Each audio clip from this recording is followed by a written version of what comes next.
केंद्रीय गृह मंत्री अमित शाह को दिल्ली एम्स में भर्ती करवाया गया है। उन्हें रात 2 बजे एम्स के ओल्ड प्राइवेट वार्ड में भर्ती किया गया है। उन्हें सांस से संबंधित परेशानी बताई जा रही है। इस वजह से एम्स निदेशक डॉक्टर रणदीप गुलेरिया के नेतृत्व में उनका इलाज चल रहा है।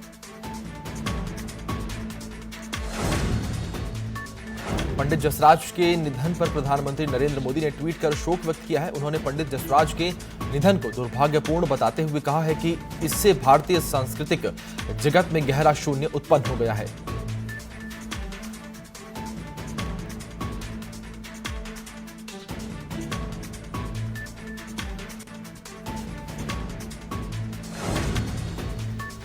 जम्मू कश्मीर के कुलगाम में आतंकी हमला हुआ है। आतंकी हमले में 3 जवान घायल हो गए। सीआरपीएफ कैंप पर आतंकियों ने हमला बोला है, जिसमें 3 जवान घायल हो गए।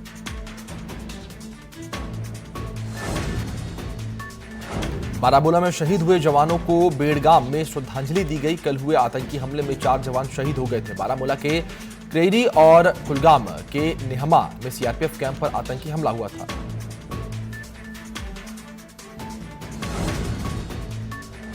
मुंबई के पालघर की नंडोलिया केमिकल फैक्ट्री में तेज ब्लास्ट हुआ है। केमिकल फैक्ट्री ब्लास्ट में 4 लोग घायल हो गए हैं। वहीं के बाद आसपास की इमारतों के भी शीशे टूट गए। ब्लास्ट में लापता मजदूर का शव मिला है। पालघर हादसे में मृतकों की तादाद 2 हो गई है।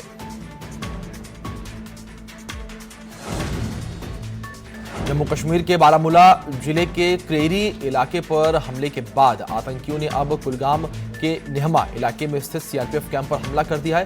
इस हमले में सीआरपीएफ का एक सुरक्षाकर्मी घायल हो गया। सोमवार को हुए 2 आतंकी हमले में 4 जवान शहीद हो गए।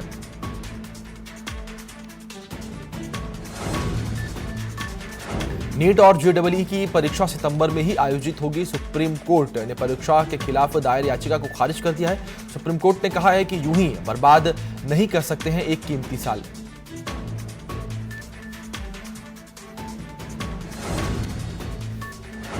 आज शाम बीजेपी विधायक दल की वर्चुअल बैठक बुलाई गई है। उत्तर प्रदेश विधानसभा सत्र को लेकर महत्वपूर्ण बैठक है। आज सुबह से सभी विधायकों का कोरोना वायरस टेस्ट कराने मेडिकल टीमें उनके सरकारी आवासों पर जाएंगी।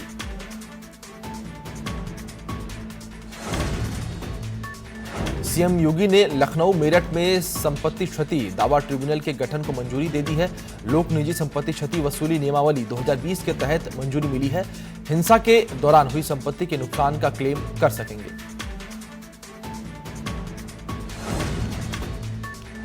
देश में करीब 18 लाख बिजली कर्मचारी पावर सेक्टर के निजीकरण का विरोध प्रदर्शन करेंगे। बिजली कर्मचारियों ने कहा है कि मांगे नहीं मानने पर आंदोलन तेज करेंगे।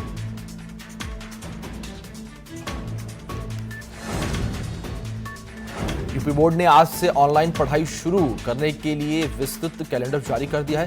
कोरोना के चलते बोर्ड ने ऑनलाइन पढ़ाई के संबंध में कई महत्वपूर्ण दिशा निर्देश जारी किए हैं।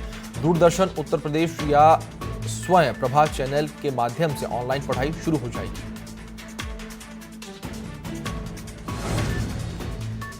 स्कूलों में फीस माफी को लेकर अधिवक्ता 12 बजे विधानसभा का घेराव करेंगे। घेराव के दौरान अधिवक्ताओं के साथ अभिभावक भी शामिल होंगे। प्रदर्शन के जरिए सीएम से फीस माफी की मांग की जाएगी।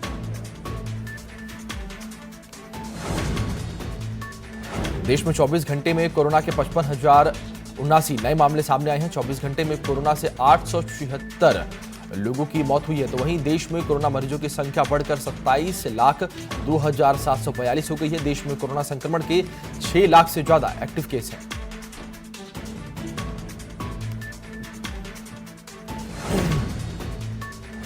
उत्तर प्रदेश में बीते 24 घंटे में 4,186 कोरोना के नए पॉजिटिव केस सामने आए हैं। तो वहीं 4,376 लोगों को डिस्चार्ज भी किया गया है। बीते 24 घंटों में प्रदेश में कोरोना संक्रमण से 69 लोगों की मौत हुई है। उत्तराखंड में कोरोना मरीजों की संख्या बढ़कर 12,175 हो गई है। रविवार को 235 नए मामले सामने आए। तो वहीं अब तक 152 लोगों की मौत हुई है। उत्तर प्रदेश में अब एक और रेलवे स्टेशन के नाम को बदल दिया गया है। मड़ुआडीह रेलवे स्टेशन अब बनारस के नाम से जाना जाएगा। केंद्रीय गृह मंत्रालय ने मड़ुआडीह रेलवे स्टेशन का नाम बदलकर बनारस करने की मंजूरी दे दी है।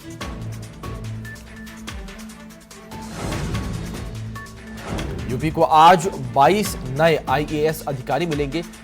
डीपीसी के जरिए 22 पीसीएस अधिकारियों का प्रमोशन किया जाएगा।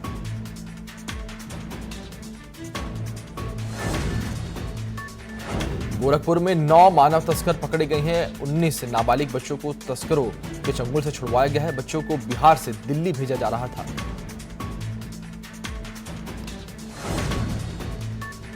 अयोध्या में राम जन्मभूमि परिसर में काम शुरू हो गया है। फाउंडेशन बनाने के लिए सफाई का काम शुरू हो चुका है। चबूतरे पर मिले अवशेषों की प्रदर्शनी लगाई जाएगी, तो वहीं अवशेषों को हटाने के साथ चबूतरे की सफाई का काम किया जा रहा है। एलएनटी के 50 कर्मचारी परिसर में काम कर रहे हैं। संभल में सदर कोतवाली इलाके में बिजली विभाग की बड़ी लापरवाही सामने आई है। बताया जा रहा है कि हाई टेंशन लाइन की चपेट में 12 से ज्यादा लोग आ गए, जिसमें 2 लोगों की हालत गंभीर बनी हुई है। बिजली विभाग की लापरवाही से ग्रामीणों में भारी आक्रोश है।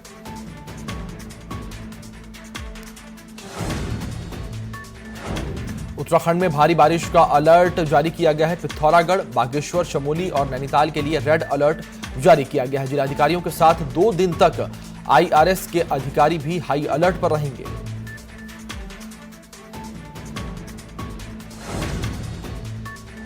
सुल्तानपुर के कादीपुर में पेट्रोल टंकी पर बाइक में तेल भरवाते समय अचानक बाइक की टंकी में आग लग गई।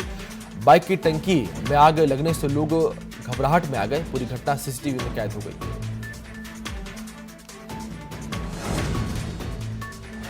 कानपुर संजीत मामले में पुलिस को सफलता मिली है। अपहरणकर्ताओं द्वारा बताई गई जगह पर कई घंटे चेकिंग के बाद पुलिस ने 2 मोबाइल फोन बरामद किए हैं। मामले में महीनों बाद पुलिस ने मोबाइल फोन की बरामदगी की है।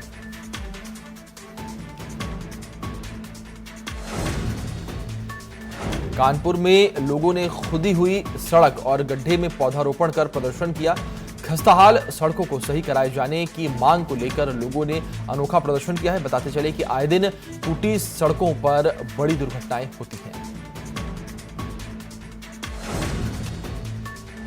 वहीं कानपुर में स्कूल फीस माफी को लेकर सरसैया घाट पर अभिभावकों ने प्रदर्शन किया। अभिभावकों ने जिला प्रशासन के खिलाफ नारेबाजी की। उनके पुलिसकर्मियों से नोकझोंक भी हुई।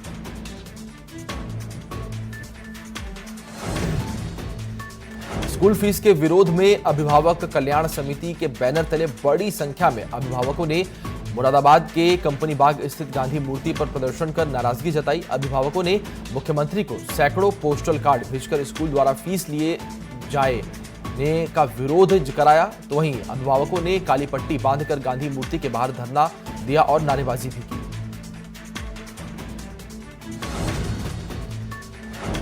नोएडा अथॉरिटी के कार्यालय के बाहर सफाई कर्मचारियों ने प्रदर्शन किया और अस्थायी कर्मचारियों ने अपनी मांगों को लेकर प्रदर्शन किया और मांगे पूरी न करने पर जन आंदोलन की चेतावनी दी। पिछले कुछ दिनों से लगातार कर्मचारी प्रदर्शन कर रहे हैं। सफाई कर्मचारी ठेकेदारी प्रथा से मुक्ति की मांग कर रहे हैं।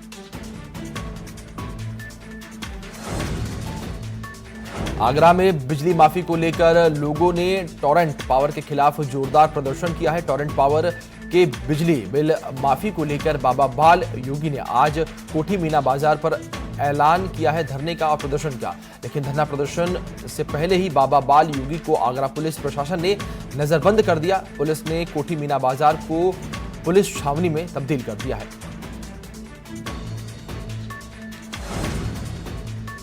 कानपुर के नौबस्ता इलाके में पुराने मुकदमे को लेकर 2 पक्षों में मारपीट हो गई। मारपीट में दोनों पक्ष के लोग घायल हो गए।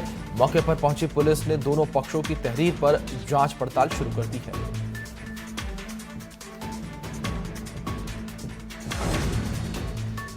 कानपुर के पनकी इलाके में पुलिस का कारनामा देखने को मिला है। गुडवर्क दिखाने की होड़ में पुलिस की मनमानी देखी गई। निर्दोष युवक को उठाने पहुंची पुलिस का लोगों ने विरोध किया।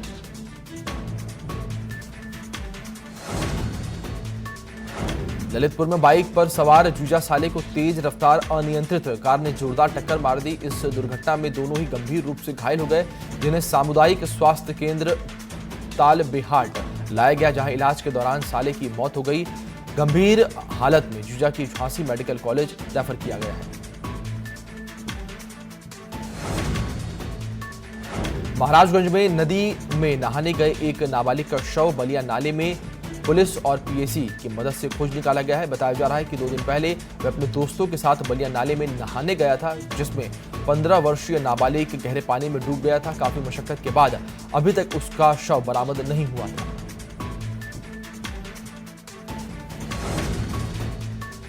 मेरठ के किठौर इलाके में प्रेम प्रसंग से नाराज परिजनों ने युवती की हत्या का प्रयास किया। झूठी शान के लिए परिजनों ने युवती के गर्दन पर ब्लेड मारकर नहर में फेंकने की कोशिश की। कानपुर के किदवई नगर थाना इलाके में एसपी साउथ दीपक भुकर ने कई थाने की फोर्स के साथ छापेमारी की। इस दौरान पुलिस ने भारी मात्रा में गांजा बरामद किया है। गांजा तस्करी में लिप्त कई तस्कर गिरफ्तार किए गए हैं।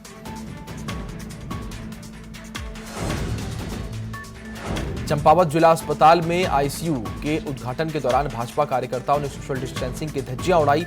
इतना ही नहीं, भाजपा कार्यकर्ता सैकड़ों की संख्या में आईसीयू के अंदर भी घुस गए।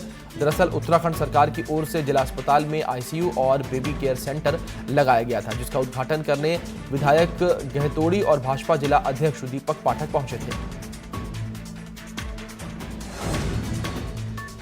बुलंदशहर के खुर्जा निवासी की लाइसेंसी हथियार से फायरिंग करने के कई वीडियो और फोटो सोशल मीडिया पर वायरल हो रहे हैं। युवा नेता अखिल भारतीय गौरक्षा महासंघ का ब्लॉक अध्यक्ष है।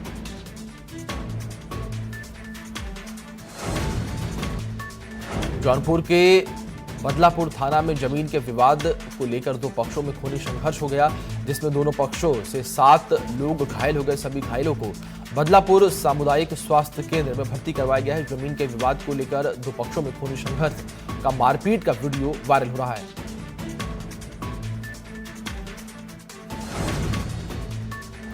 नोएडा पुलिस ने 3 साल से फरार चल रहे ठगी के आरोपी बिल्डर को गिरफ्तार किया है। पुलिस की गिरफ्त में रतन विजयवर्गीय ने अपने साथियों के साथ मिलकर लोगों को घर का सपना दिखाया था और उनसे करोड़ों की ठगी कर उस पैसे को अलग कंपनियों में खपा दिया था।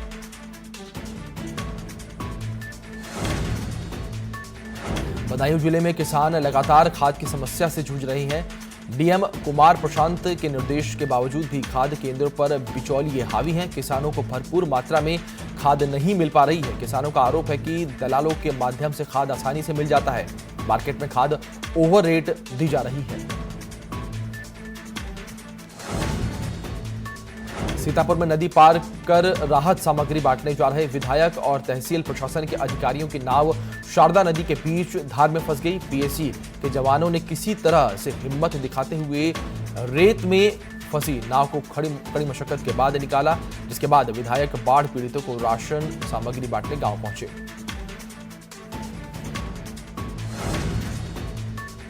मथुरा के वृंदावन कोतवाली के जैत चौकी इलाके में पुलिस और बदमाशों की मुठभेड़ हुई। मुठभेड़ के दौरान पुलिस ने 2 बदमाशों को गिरफ्तार किया है। पुलिस ने बदमाशों के कब्जे से हथियार और लूट की चांदी बरामद की है।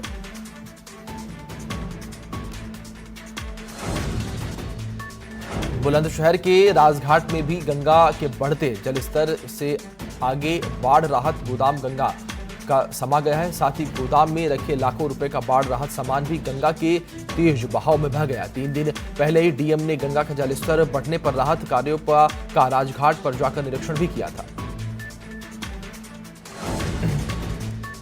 चंदौली के मुगल सराय कोतवाली क्षेत्र इलाके में बिजली विभाग की टीम पर हमला हुआ है। बिजली चोरी की शिकायत पर गांव गई थी बिजली विभाग की टीम। हमले में लाइनमैन समेत कई लोग घायल हुए हैं।